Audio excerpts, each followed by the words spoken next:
These are actually bell bottoms. Okay. I'm so glad that my friend Dawn Elder Kelly, years ago, I think it was 2012 when I made this book, Helping Family Understand and Support the Chronic Patient by Dawn Elder Kelly. When I first thought about how I wanted to write this article, I nearly panicked.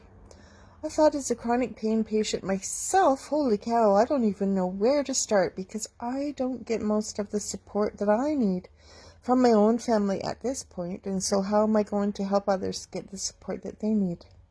Then it hit me, what better way to help others in chronic pain than by expressing what I need in forms of support from my family, and also by sharing the experiences I have had with the individuals in my life who have been ignorant to chronic pain and who have just flat out refused to try to accept it or learn more about it in order to help support me over the years. And I know for a fact that all chronic pain patients have gone through tough times like this with their families to some extent. And it's important that they all know they're not alone. Not getting the support that we need has only fueled us to find out more about the things that we do not need from our family in order to continue this battle on a daily basis while having healthy relationships with them.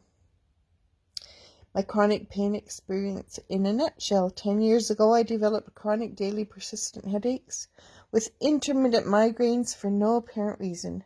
On top of having daily head pain, 3 years ago, I was diagnosed with a painful bladder disease called interstitial cystitis.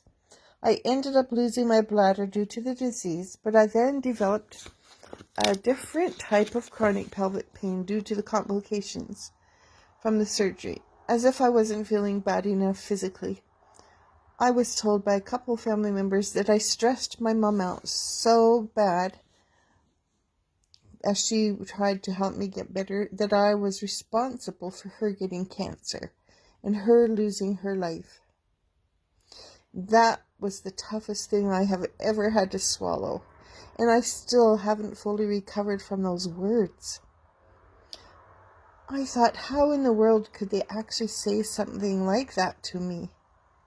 It was because they chose not to invest any time in educating themselves about my conditions to better understand what a day with my pain is actually like for me.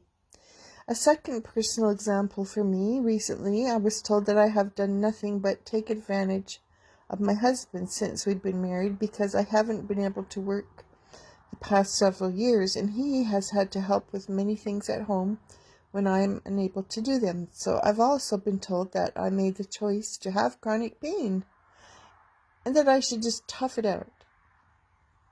Last but certainly not least, being told, well, you look great, so you must not be hurting that bad. It's certainly not a compliment. So the question is, how do we help our families understand and support us? It's not as simple as pointing the finger and saying, well, you need to do this and you need to do that. I've learned that we as chronic pain sufferers have responsibilities to fulfill as well.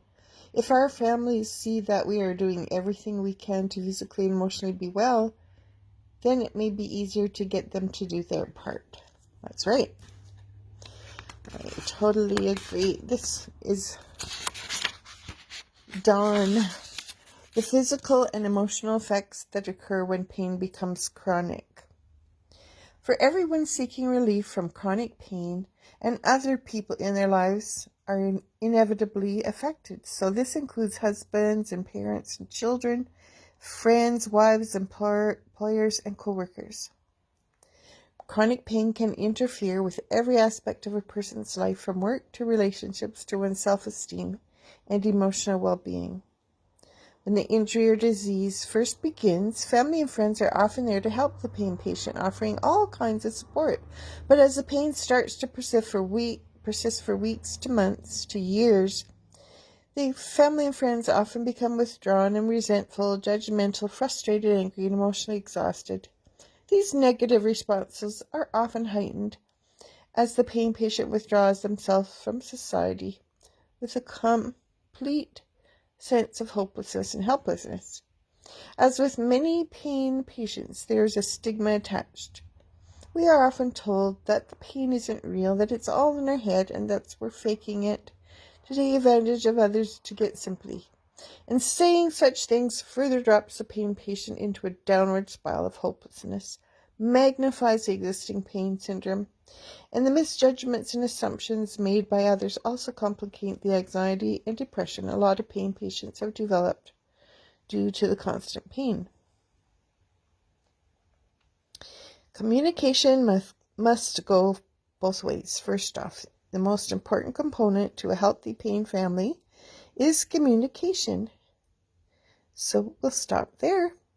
And then we're going to read about that in the next video. We're going to read about the enabling family, the chronic pain patient's physical responsibility for increasing their own functioning, and other responsibilities that the pain patient must consider. Positivity, simple ways to encourage the chronic pain patient, things not to say to the chronic pain patient, helpful pain websites, and conclusion. And then after we finish the S word, sick, we'll go on to we're still doing sickness. Talking to children and youth about the family member's chronic illness. Suggestions for what to talk about when you explain this mental illness and or chronic illness. It's the same thing. Age-appropriate explanations. And then we're on to the next S word, sorrowing.